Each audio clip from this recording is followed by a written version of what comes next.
Olá pessoal, estamos iniciando mais um podcast do Acontecendo Aqui nos estúdios do Instituto Bertol em Florianópolis e hoje estou recebendo aqui com o maior prazer Guido Schwartzman, um jornalista que tem uma carreira brilhante, uma carreira consagrada no jornalismo, trabalhou em vários meios de comunicação, é um executivo hoje da Acaerte, diretor executivo.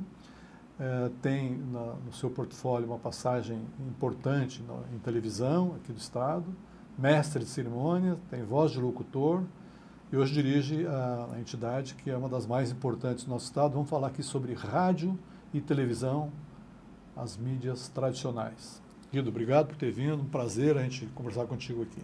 Eu que agradeço, Jailson, uma honra estar aqui falando com você, com a audiência do Acontecendo Aqui.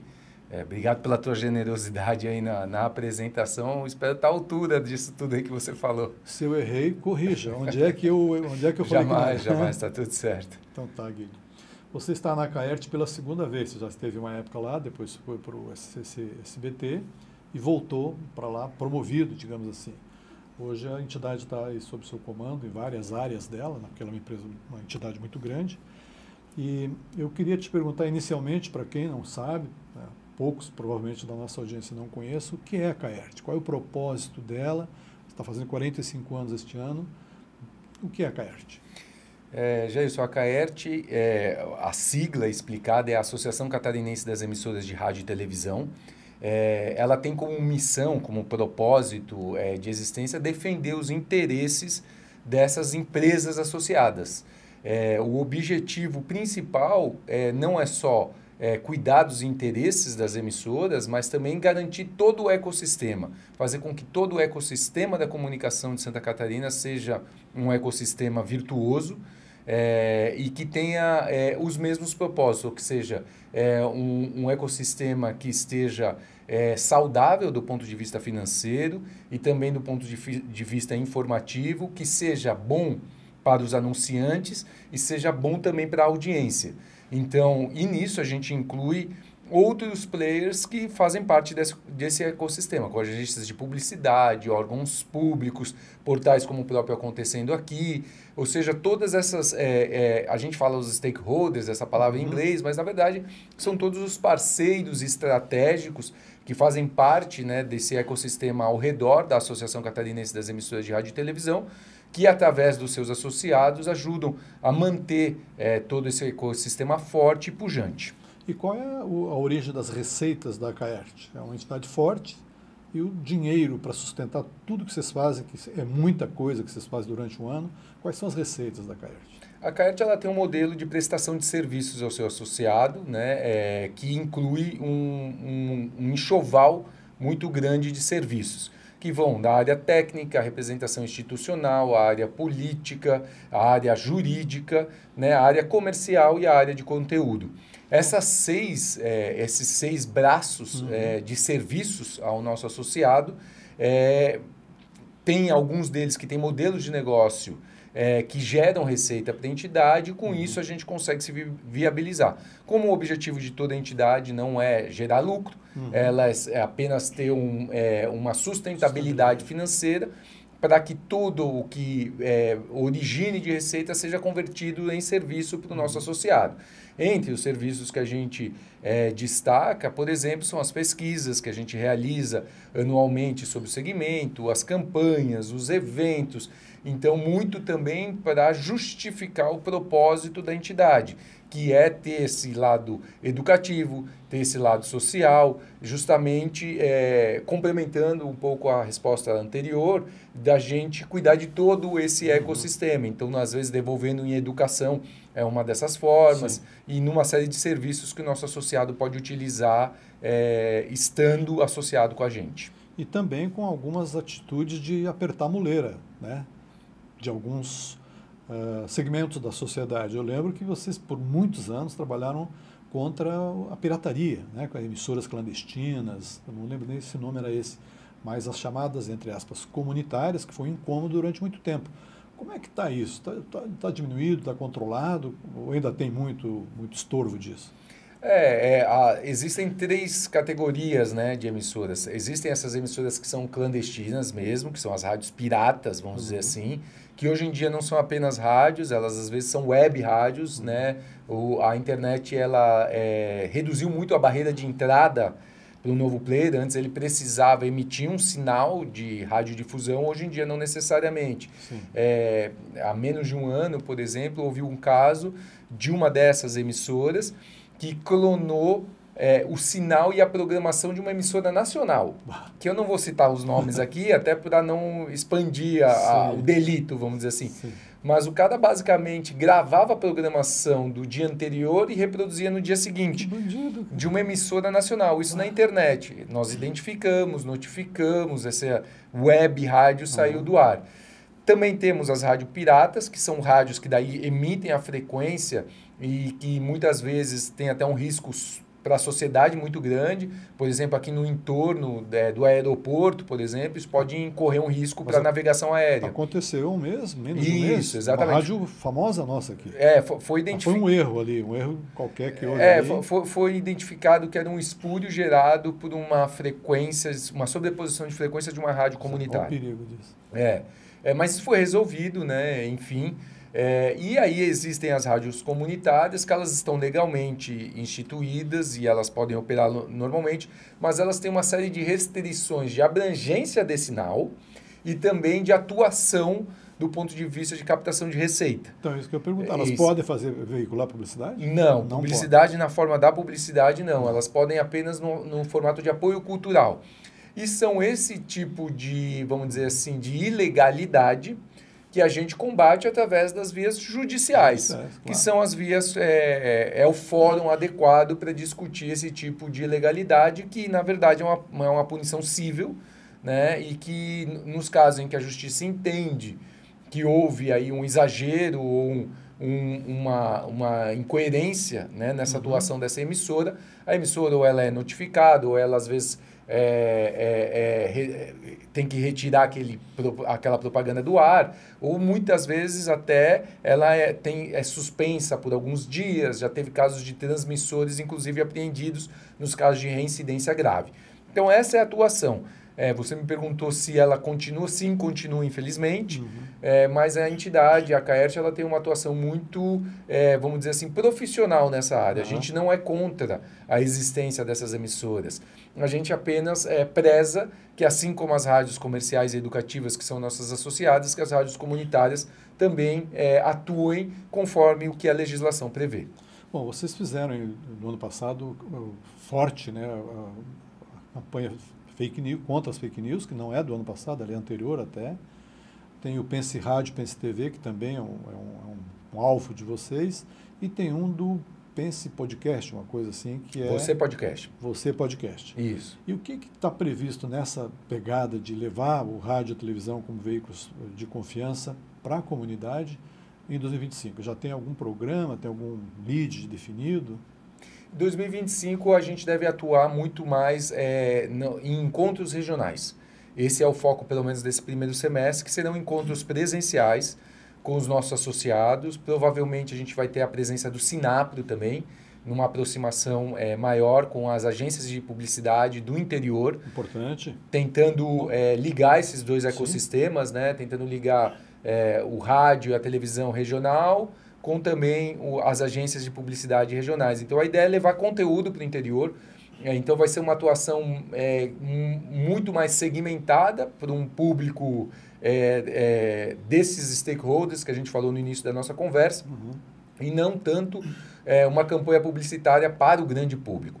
Para o grande público, que nós já temos desenhado também nesse primeiro semestre, uma grande pesquisa dos hábitos de consumo da televisão em Santa Catarina.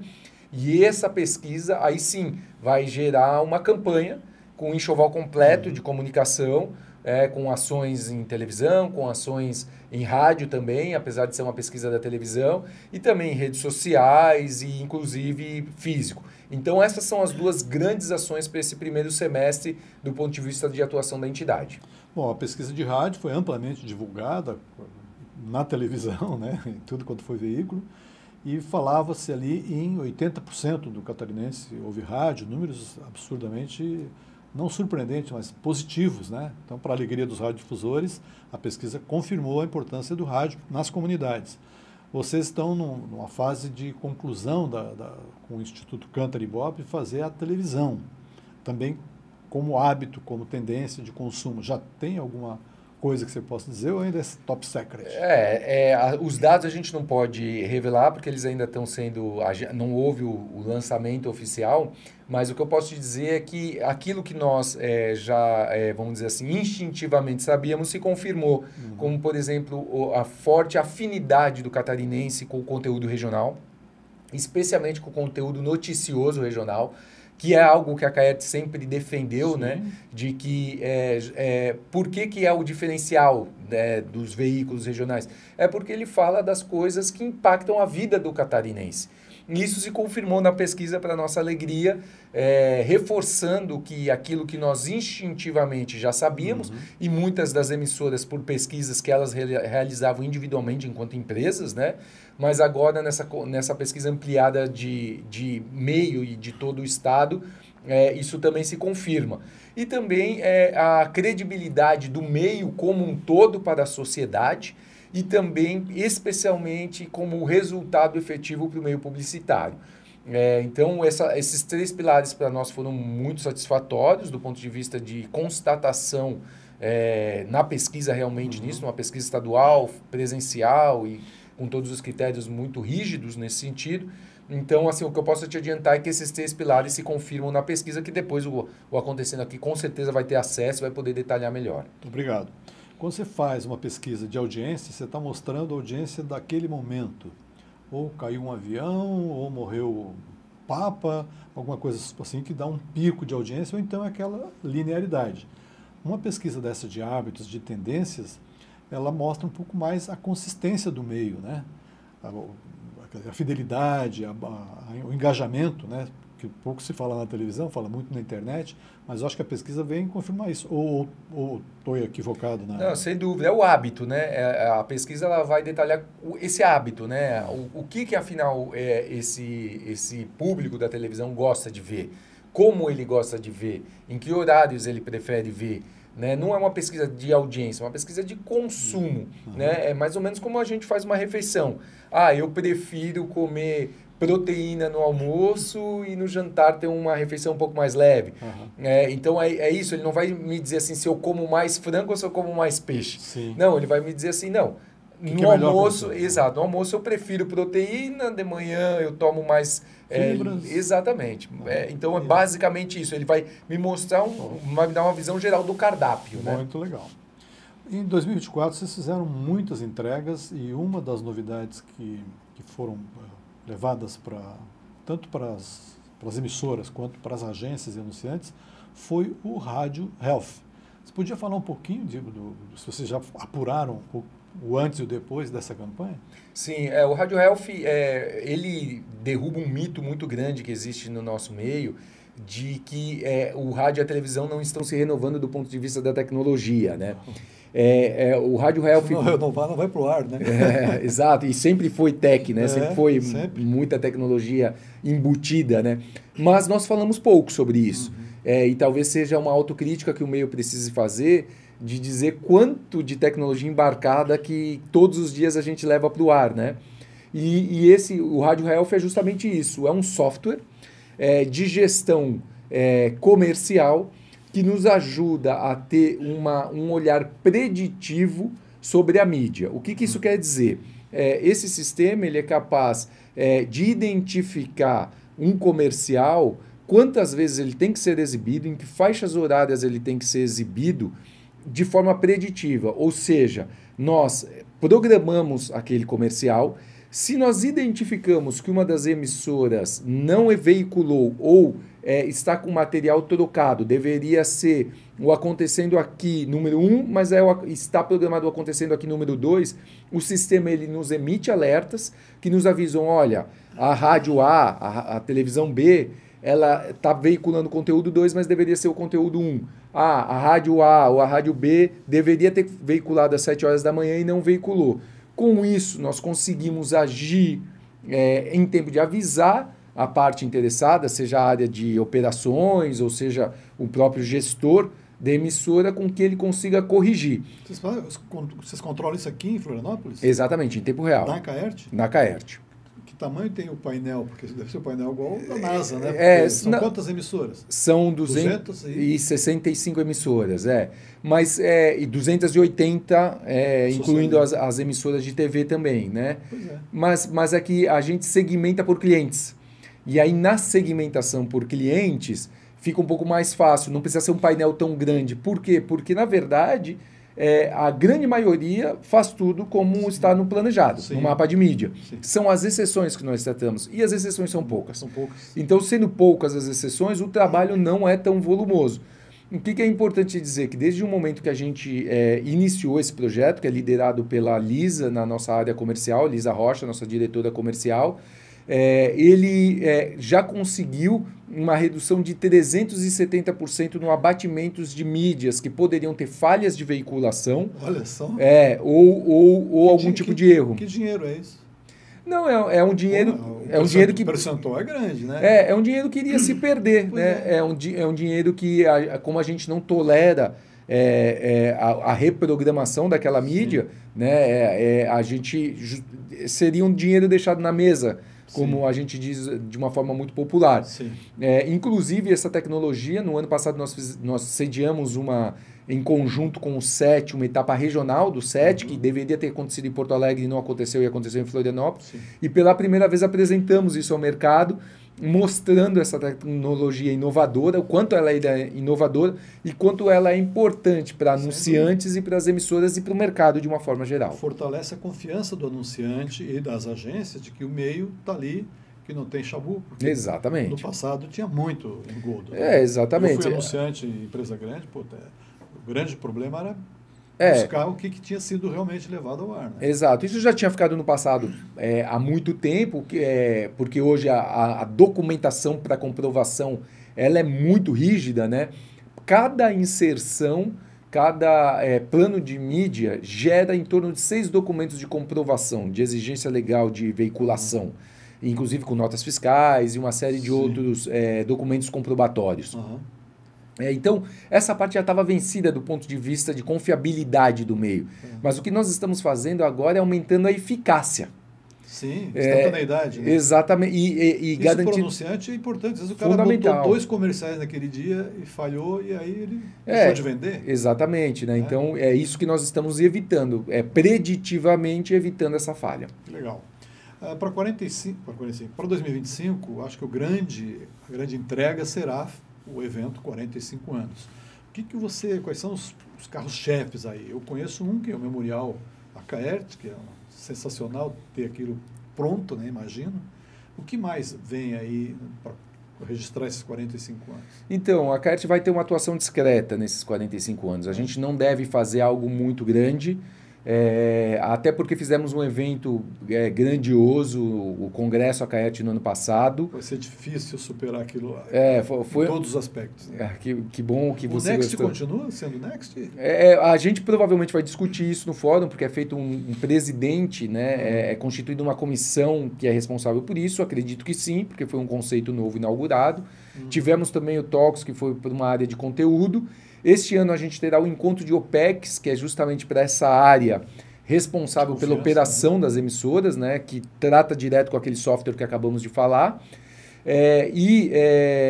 Então, os 45 anos provavelmente será uma festa bastante, vamos dizer assim, reduzida, muito para o próprio associado, e onde a grande entrega mesmo que vai ser feita é do Memorial Caert. Então, esse é o objetivo, não é fazer nada grandioso esse ano. Não. Muito bom. Queria te perguntar um dado que eu li outro dia no próprio site da Caert sobre 13 milhões de seguidores nos meios rádio e televisão, mas a população é de 7 milhões. Como é que são? Que isso se explica facilmente, né? Provavelmente o seguidor de uma das nossas emissoras também é o seguidor do Acontecendo Aqui. Então, não quer dizer que são 13 milhões de usuários únicos. Sim. E sim 13 milhões de seguidores de todo esse ecossistema. De impactos. Exatamente. E podendo repetir Superposição. Exatamente. Como são as redes sociais hoje, né? Então é isso, é que somados os públicos de todas essas emissoras, nós temos aí 13 milhões de seguidores. Guido, eu queria te perguntar, não só para o Guido, diretor executivo da Caert, mas para o Guido, jornalista, a desinformação e a desconstrução da informação que a gente vê todo instante, né? Fake news, mentira, desmentira, rede social aceitando de tudo quanto é coisa, como é que vocês orientam as rádios, as emissoras? Quais são os cuidados? Claro que cada um tem o seu, mas vocês, enquanto entidade, para dar padrão, né, e a Caert é referência para outras Caerts do Brasil em termos de iniciativa pioneira, como é que vocês lidam com isso? Olha, Gerson, eu te diria que a gente já teve várias fases disso. Lá atrás, quando nós lançamos a primeira campanha, é até engraçado a gente falar isso, tá? Mas naquele momento nós explicamos para a população o que era fake news. Sim. Porque até o termo, por ser um termo em inglês, já é um termo que tinha uma barreira cultural e de linguagem ali envolvida. Então, naquele primeiro momento, nossa maior preocupação era explicar. Então, eu lembro que toda vez que nós falávamos em fake news, a gente dizia notícias falsas. Então, aquele foi o primeiro momento. Nós tivemos um segundo momento em que a gente subiu um pouco o tom para explicar que os veículos essenciais, que são o rádio e a televisão, não tem metodologia profissional de checagem da informação para justamente não divulgar fake news. Não quer dizer que a gente não erra, mas não quer dizer que essa informação errada não é corrigida se houver um erro, o que é completamente diferente da desinformação. Neste último momento, então, nós tivemos essas três fases. No primeiro, a gente mostrou que era fake news. No segundo, nós reforçamos o nosso posicionamento pelo profissionalismo da informação. E neste último momento, nós decidimos adotar um tom irônico, né, bastante, vamos dizer assim, até ousado, no sentido da comunicação que foi feita, mostrando para as pessoas que parte da responsabilidade também está nelas. Sim. Então perceba qual foi a parábola que nós fizemos. Exatamente. A parábola que a gente fez foi: educamos a população sobre o que era, reforçamos qual que era o nosso posicionamento estratégico. E agora estamos dizendo assim, o usuário, no final, na ponta, também tem responsabilidade por crer e compartilhar aquela informação. Então são mais ou menos essas as estratégias que nós temos adotado para tentar conscientizar todo esse público do problema que são as notícias falsas, né? Hoje em dia, ainda mais com IA e tudo mais que vai se desafiando, né? Cada vez pior. Exato. Então, nesse aspecto, eu queria te perguntar o seguinte, há uma crise global de confiança nos meios digitais. Todo mundo fala, olha bem o que está na internet, se cuida com isso e tal. Essa desconfiança do planeta vai aumentar à medida em que as metas e os Elon Musks dizem que vão tirar os controles do que está nas plataformas deles, dando muito mais abertura para que aumente exponencialmente esse problema.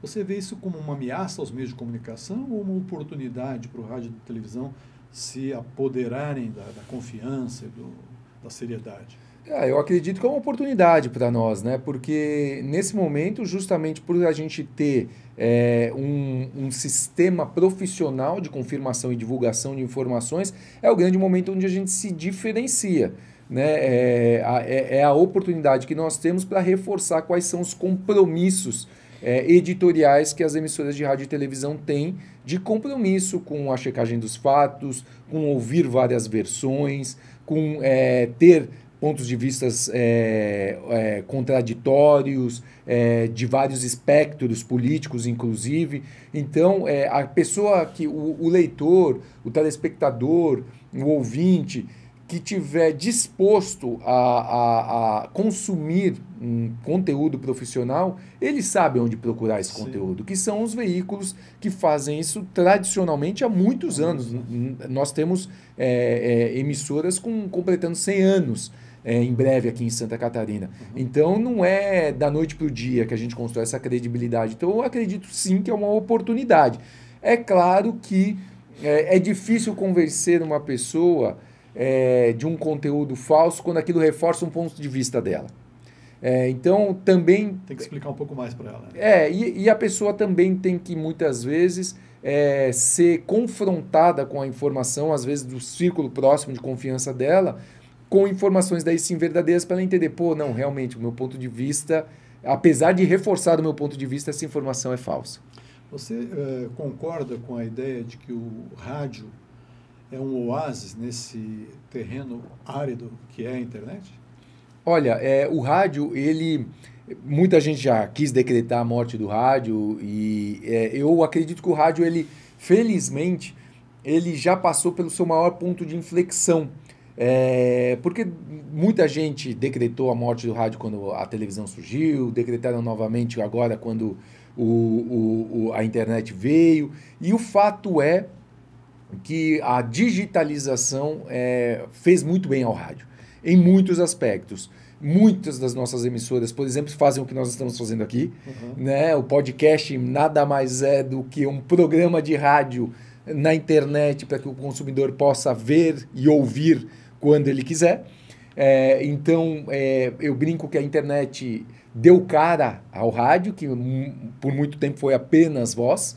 Né? Então, isso foi uma das coisas que a gente ganhou. Outras foi que os dispositivos receptores se transformaram para além do rádio do carro, para além do rádio que está aqui decorativo, atrás de você tem um ali.